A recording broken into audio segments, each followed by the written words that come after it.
পূজা মণ্ডপে মুসলমানদের যাওয়া যাবে কি? কিছু লোক বলে দর্শনের সমস্যা নেই, প্রসাদ না খেলেই হলো, দয়া করে বললে কৃতার্থ হব। এই পূজা মণ্ডপ হলে হিন্দুদের ধর্মচর্চা, এটা শিরকি। পৌত্তলিকতা ইসলামের মূল দর্শনের সঙ্গে সম্পূর্ণভাবে সামঞ্জস্য। কিন্তু যেহেতু এটি একটি ধর্ম চলে আসছে বা বিরাট সংখ্যক লোকেরা ধর্ম পালন করে, তো ইসলামের কথা হলো লা ইকরাহা ফিদ্দীন, তাদেরকে বাধ্য করে মুসলমান বানানো যাবে না, হিকমতের সাথে দলিলের সাথে বোঝাতে হবে। যতদিন এটা না হচ্ছে ততদিন তাদের ধর্ম পালনের সুযোগ দিতে হবে। রাষ্ট্র তার নিরাপত্তা দিবে, পুরোপুরি নিরাপত্তা দিবে, নির্বিঘ্নে তারা তাদের এগুলি কাজ করবে। কিন্তু আমরা কেউ তা দেখতে যাব না, এটা আমাদের শরীর খাবো না, খাবো না, চাঁদা দিব না, দেখতেও যাব না। শুধু নিরাপত্তার লোকেরা এটাকে নিরাপত্তা দিবে। এর মধ্যে উৎসাহ পায় এই কাজে, এমন কোনো কথা আমরা বলবো না। খুলনায় সেদিন দেখে আসলাম যে ধর্ম যার যার উৎসব সভা। নাউযুবিল্লাহ, এই মূর্খ জানে না এই ধর্মটা উৎসবের সঙ্গে কান ধরে টান দিলে কোনটা আসবে? মাথা আসবে। সুতরাং এই ধরনের এই বাজে কথা কিন্তু মূর্খদের কথা, এরা জানে না।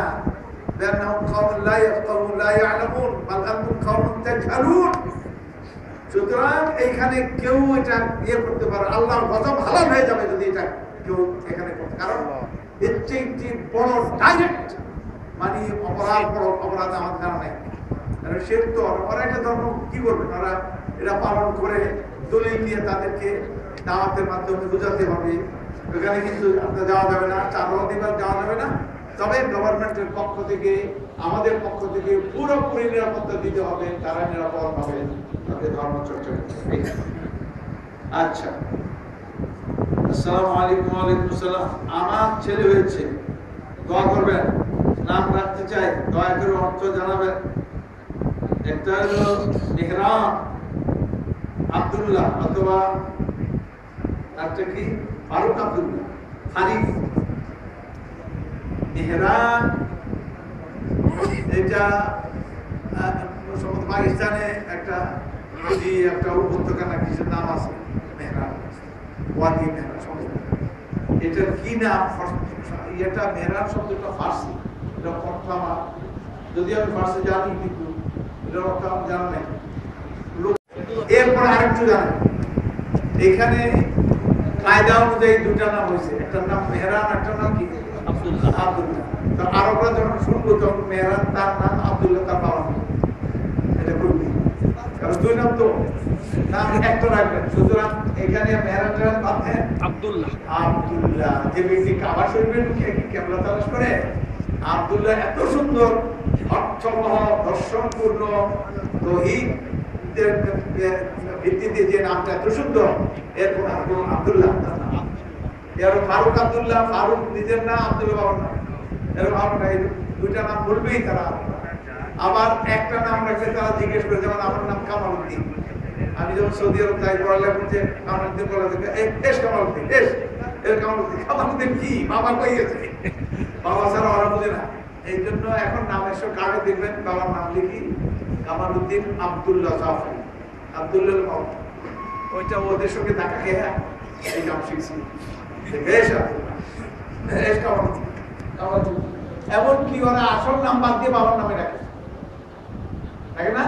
কি কয় ইবনে ওমর, তাই না? ইবনে ওমর ওমরের পুত্র, তার নিজের নাম রাখে। আর নিজের নাম কি ছিল? আব্দুল্লাহ। আব্দুল্লাহ ইবনে ওমর। তো বাবাকে সামনে আনে যাতে করে তার ইয়েটা ঠিক থাকে, পরিচয়টা ট্রু সেন্সে তার ঠিক থাকে। এই জন্য ইবনে ওমর, ইবনে আব্বাস, ইবনে আব্দুল্লাহ, ইবনে মাসউদ এগুলি বলবেন, লক্ষ্য করেন না? এজন্য বাবার নাম সঙ্গে রাখবেন। এবার যে ব্যক্তি বিয়ের পূর্বে নামাজ পড়তো না কিন্তু এখন নামাজ পড়ে, এক্ষেত্রে আবার নতুন করে তাকে বিয়ে পড়তে হবে কিনা? আচ্ছা, কথা তো খারাপ বলবে, তার চেতনাটা কিন্তু ঠিক আছে, ভালোই আমি মনে করি দিয়ে ধোয়ানো উচিত, কারণ বেনামাজির তো এ মুসলমানই না, নামাজের কাফের আর মুমিনের মধ্যে ফরক আছে কি? চলা। আর নবী সাল্লাল্লাহু আলাইহি ওয়াসাল্লাম বলছেন মসজিদে আসা যাওয়া দেখলে এই ব্যক্তির ব্যাপারে সাক্ষ্য দেওয়া উচিত, সে মুমিন। অতএব ধরে নিলে খারাপ না, এটা ভালো। এটা আমি বলতেছি আর কি, এটা খুব ভালো হয় যদি আপনার ধরে নামাজ দেখে তিনি তো নামাজই পড়তেন না, সেটার কোনো কাজা নাই। যেদিন থেকে নামাজ পড়া অভ্যাস হয়েছে এরপরে যদি নামাজ ছুটে যায় ওইটার কাজা করবেন। তিনি আগে মুসলমান ছিলেন কিনা এটাই তো এটা নিয়ে প্রশ্ন। অতএব কোমরি কাজা অতীতে শুনে ওইটার জন্য তওবা এবং কিছু আল্লাহর রাস্তে আল্লাহ ইয়ালামু আন্নাল্লাহ ইয়াকবাল তাওবাতা আন ইবাদি ওয়া ইয়াখুযু সাদাকা, কিছু সাদকা করে দিবেন। শেখ সালাম নেবেন, ওয়ালাইকুম আসসালাম। কোট এবং টাই পরার ব্যাপারে ইসলামের কোনো বিধিনিষেধ আর না, এমন কোনো কথা নেই। টাই পরা যাবে না, কোট পরা যাবে না, কোনো কথা নেই। কোনো দেশ আছে তাদের পোশাকই কোট, তার আপনাদের মাথায় করে চলতে পারবেন না তারা। অতএব এগুলি এখানে নির্দেশনা হলো যে লেবাসটা হলো সাতের লেবাস, মানে এটা মানুষকে ঢেকে রাখে। যদি লেবাস পরার পরেও তার অঙ্গ প্রত্যঙ্গ প্রজেকশন, যেমন নিতঙ্গ প্রজেকশনে আসতেছে, তাহলে এটা যায় হবে না। লেবাসটা ঢিলা ঢালা হতে হবে, সাতের হতে হবে। আর তো কতগুলি আছে, যেমন হাতায় লম্বা করা যাবে না, হাতা এর মধ্যে থাকতে হবে। এরপরে কাপড় নিচে কাপড় পরবে না, তার উপরে থাকতে হবে। তাহলে এটা টাইটার কোনো ব্যাপার না, এইগুলো যায়, এটা যায়। আর নবী সাল্লাল্লাহু আলাইহি ওয়াসাল্লাম ইত্তেবা করতে চান তো লম্বা, এটা ফরজ করা হয়নি, এটা ইত্তেবা। ইত্তেবা আপনি করেন, এটা কিন্তু আমি খায়ের কথা আছে যা আপনি করতে হবে। আসসালামু আলাইকুম। ওয়ালাইকুম আসসালাম। আর বেশিদিন শাইখ, আমার প্রশ্ন হচ্ছে সরকারি চাকরিজীবীরা আমাদের এখানে একটা সুন্দর পরিবর্তন গুণগত পরীক্ষা মৌলানা পায় না, হুজুরও পায় না, কি কয়?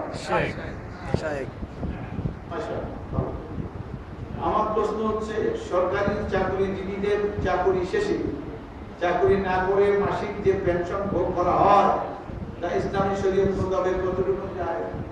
এগুলি মুআমালাত, এর ইবাদত না, এগুলো কি মুআমালাত। আল আসলু ফিল ইবাদাতি আল মানউ, ইবাদতের মূল কথা হলো করা যাবে না যতক্ষণ দলিলে বসবে, পাওয়া না যাবে, কোরআন দলিল না পাওয়া যাবে ততক্ষণ করা যাবে।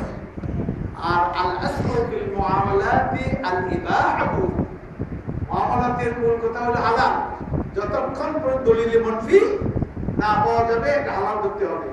যতক্ষণ হারাম দলিল না পাওয়া যাবে এটা হালাল তালাশ করতে হবে। তালাশ করতে কি হারাম, হারাম কিনা, যদি হারাম হয় তাহলে এটা এরকম নিষেধ শরীয়তে নাই যে এর বড় পেনশন পাইল কেন। আল মুসলিমুনা আলা শুরুতিহিম ইল্লা শারতান আহাল্লা হারামান হারামা হালাল, মুসলমানরা তাদের চুক্তির সঙ্গে চলবে এবং চুক্তি করতে পারবে না শরিয়া কর্তৃক নির্ধারিত হালালকে হারাম করে হারামকে হালাল, এই চুক্তি করা যাবে না। বাকি চুক্তিতে তার স্বাধীন।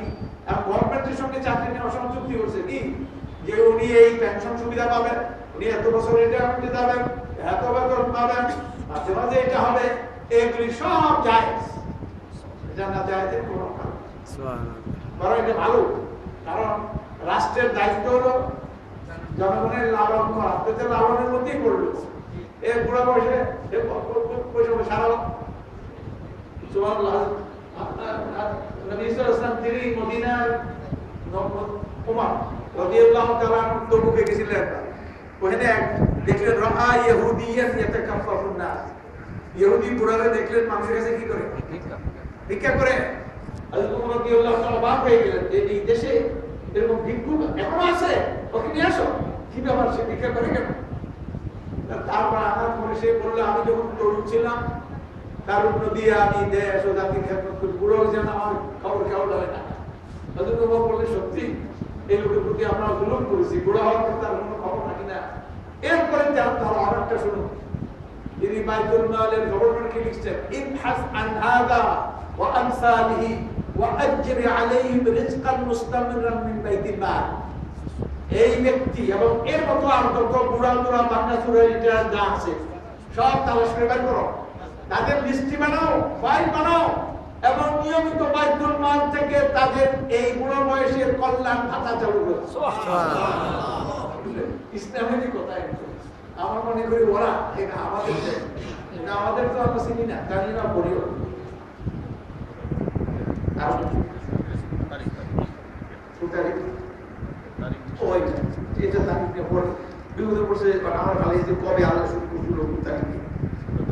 তারিখটা তো সৃষ্টি, সেদিন তারিখটা সৃষ্টি করছিল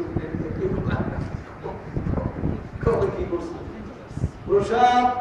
প্রস্রাব ও বাথরুম শেষে পানি থাকা অবস্থায় টিস্যু ব্যবহার করা যাবে কি? কথাটা ক্লিয়ার নেই। যদি এটা বলতেন যে এই টিস্যু আমি পানি ব্যবহার করবো কিন্তু এর আগে টিস্যু ব্যবহার করা যাবে কি, প্রশ্নটা মনে হয় এরকম। এটা যদি হয় এটা জরুরি না আপনি এটা করেন, বরং অনেকে এটাকে নিষেধ করেন, কারণ এটা হলো বাহুল্য যে পানিটা হলো চূড়ান্ত ভাবে পরিষ্কার করে, তো পানি থাকার পরে উনি আবার ঢিলাগুলি ব্যবহার করতে গেলে আমাদের সবাই এটা তাকওয়ার ব্যাপার, কিন্তু এর দ্বারা হাদিসের দ্বারা কিন্তু প্রমাণিত নয়। তো পানি দিয়ে সাফ করলে আর এটা লাগে না। আর একটা বিকল্প, যদি পানি আছে আপনার টিস্যু আছে, তো টিস্যু দিয়ে করলে তো পানি জরুরি না, আবার যদি পানি ব্যবহার করেন তাহলে অতিরিক্ত করলে না। এটা কোনো দলিল আমার কাছে জানা নাই, শুধুমাত্র আমার দেশের পীর সাহেব আর বড় বড় মুফতি হুজুরেরা তারা এগুলি বলেন, আগে শুনতাম এগুলি করতেন, তারা আমিও করতাম, কিন্তু এখন আমার এটা বুঝে আসে না যে এই ধরনের এই দুইটা জিনিস একসঙ্গে ব্যবহার করা কেন, এটা কি অতিরিক্ত হচ্ছে না? কারণ যে বেটা কারো শরীরে ঢুকে বেটে কি ক্যাবলা তালাশ করে কারো শরীরে ঢুকছে, আর কয়েক ক্যাবলা বন্দি আমি দেখছি, আমি তোকে জিজ্ঞেস করিনি, আমি খালি দূরে ধরে মারতে আসলাম, যেদিকে চাই এদিকে দূরে পাচ্ছি, যতক্ষণ পর্যন্ত আমার নাক কষে যে বাইর এর আগ পর্যন্ত পড়তেই আসলো, কোনো কথাও নাই, যেমন বললে এমনি করছি, কারণ আমার ক্যাবলা গাড়াও করছে। তো পানি হলো নিজে পবিত্র, অন্যরা কি করে পবিত্র করে দেয়। এর আগে ঢিলা শুরু ব্যবহার করা এটা আমাদের জানা নাই। যদি আপনাদের কাছে হাদিস থাকে তাহলে আমি এটা দেখবো, সেই জন্য আমি ব্যক্তিগতভাবে এটা পছন্দ করি না। আচ্ছা, জামাত ফরজ সালাতের পুরো মানুষের জন্য এই যে ইয়ে করা প্রস্রাবের, এটা একটা কথা রয়ে গেছে। যারা বয়স বেশি হয়েছে এদের প্রস্রাবের তাদের প্রস্টেট ইয়ে হয়ে ঢিলা হয়তো, আর পানি ঠিক মতো টাইট না থাকার কারণে ঠিক মতো বের হয় না, নিষ্কাশনটা ভালো হয় না, থেকে যেতে পারো, সেই ক্ষেত্রে এই ব্যবহার করতে হয়, কি হয় টিস্যু ব্যবহার করতে হয়। টিস্যু ব্যবহার করলে পানির প্রয়োজন নেই, আপনি টিস্যু ব্যবহার করেন, কারণ তখন আপনাকে একটু হরকত করতে হয়, বাইরে মানুষের আবার ঘুরে মানুষের সামনে মোত্তাকি সাধন না, লেট রাইট করবেন না, মানুষের কথা বলবেন না, কেমন আছেন কেমন আছেন, উনি একদিকে ব্যস্ত আরেকদিকে ওইদিকে ব্যস্ত, বেহায়া আল হায়া শরফাতুন মিনাল ঈমান, শরফটা এই কাম কেউ করবেন না। হ্যাঁ, নিজের ইয়ের মধ্যে অলির মধ্যে থাকবেন, কেউ যেন না দেখে, এর মধ্যে একটু সময় নেন। নবী সাল্লাল্লাহু আলাইহি ওয়াসাল্লাম তিনবার এটাকে ইয়ে করতে বলছেন, নতুন বলছে আরবিতে এটা ইয়ামতুর যাকারাহু সালাসান। তো যেই হোক, এটা তো তরুণদের জন্য শিখেছে, কিন্তু বয়স্কদের জন্য একটু সময় লাগে, সেটা তারা টিস্যু ব্যবহার করে ভালো। অথবা মাটি ঢিলা থাকলে আমি ঢিলা ব্যবহার করতে পারেন, টিস্যু থাকতে আয়ার ব্যবহার সাবধান থাকেন। পরে জামাত ফরজ সালাতের শেষে রাকাতে শরীক হলে বাকি রাকাতগুলো কিভাবে, এ নিয়ে অনেক ফুকাহাদের সমান একটা কিতাবটা আমার গাড়িতে জামাতের সমান ইখতিলাফ আছে। তা আমি যেটা পছন্দ করি, আমাদের ভালো লাগছে, সেটা হলো সে শেষখানে যেটা পায়, শেষখানে যে ইয়েটা পাইল, যে রাকাতটা পেল, এক রাকাত বা দু রাকাত, যতদূর পাইছে এটা তার কম, বাকিটা সে পূরণ করে দিবে।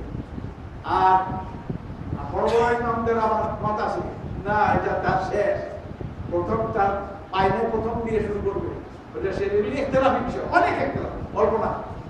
আমার কাছে ইতমিনান শেখ বিন বাজ, তিনি হাম্বলি হওয়ার পরও হাম্বলি ফিকহের উপরে তিনি ফতোয়া দেন। তিনি বড় আলেমদের বৈঠক করে এই ফতোয়া দিচ্ছেন যে সে যেটা পেয়েছে এটা তার প্রথম, আর পরে বাকিটা পূরণ করবে।